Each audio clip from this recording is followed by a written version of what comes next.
ఆమె ఓ టీచర్ రాజకీయాల్లోకి వచ్చారు. వైసీపీ ప్రభుత్వంపై వీరోచితంగా పోరాడారు. కేసులు పెడితే జైలుకు వెళ్లారు.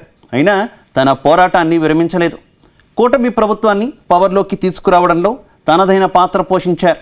తాజాగా జరిగిన ఎన్నికల్లో ఎమ్మెల్యేగా గెలిచారు. ఎవరూ ఊహించని రీతిలో మినిస్టర్ సీట్లో కూర్చున్నారు. ఇంతకీ ఎవరా మంత్రి? సీఎం చంద్రబాబు ఆమెకు ఎందుకంత ప్రాధాన్యత ఇచ్చారు? Let's watch the story.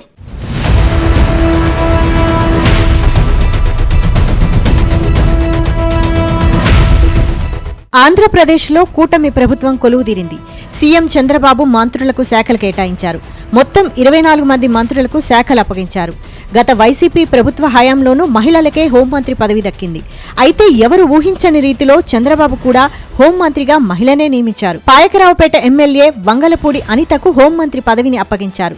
ఉమ్మడి విశాఖ జిల్లాలో ఎంతో మంది సీనియర్ నేతలున్నప్పటికీ పార్టీ పట్ల ఆమె చూపిన విధేయతకు ఏకంగా హోంమంత్రి పదవిని కట్టబెట్టారు. అయితే ఈ విజయం వంగలపూడి అనితకు ఆషామాషీగా రాలేదు. పార్టీ అధినేత నమ్మకాన్ని నిలబెడుతూ రికార్డు విక్టరీ కొట్టారు వంగలపూడి అనిత.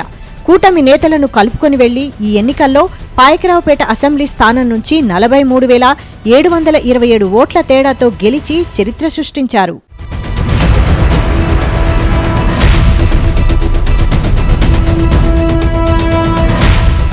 ఇక వంగలపూడి అనిత గతంలో ఓ ప్రభుత్వ టీచర్. ఆ తర్వాత రాజకీయాల్లోకొచ్చారు. 2014కు ముందు టీడీపీతో తన రాజకీయ ప్రస్థానాన్ని ప్రారంభించిన అనిత 2014 ఎన్నికల్లో టీడీపీ నుంచి పోటీ చేసి గెలుపొందారు. 2014 నుంచి 2019 వరకు పాయకరావుపేట ఎమ్మెల్యేగా నియోజకవర్గ అభివృద్ధికి ఎంతగానో శ్రమించారు. 2019 ఎన్నికల్లో టీడీపీ అధిష్టానం ఆమెను పాయకరావుపేట నుంచి కొవ్వూరుకు పంపింది. అయితే 2019 ఎన్నికల్లో ఓడిపోయినా కూడా టీడీపీ కోసం వంగలపూడి అనిత పనిచేశారు. తెలుగు మహిళా రాష్ట్ర అధ్యక్షురాలిగా పనిచేస్తూ వైసీపీ విధానాలను ఎండగడుతూ వచ్చారు. ఈ క్రమంలో వైసీపీ ప్రభుత్వం నుంచి సోషల్ మీడియాలో పెద్ద ఎత్తున ట్రోలింగ్ ఎదుర్కొన్నారు. అయినా ఎక్కడా వెనక్కి తగ్గకుండా తన పోరాటాన్ని కంటిన్యూ చేశారు.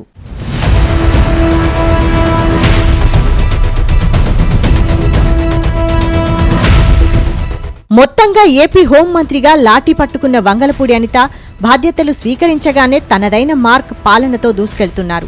రాష్ట్రంలో గంజాయి స్మగ్లర్లు, సరఫరాదారులపై ఉక్కుపాదం మోపుతామని హెచ్చరించారు.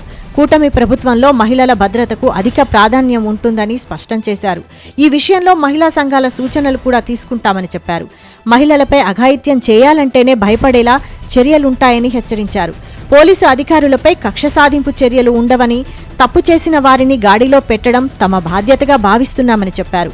వైసీపీ ప్రభుత్వంలో వేతనాలు, బకాయిల విషయంలో ఎన్నో ఇబ్బందులు పడ్డ పోలీసుల సమస్యలన్నింటినీ పరిష్కరిస్తామని హామీ ఇచ్చారు.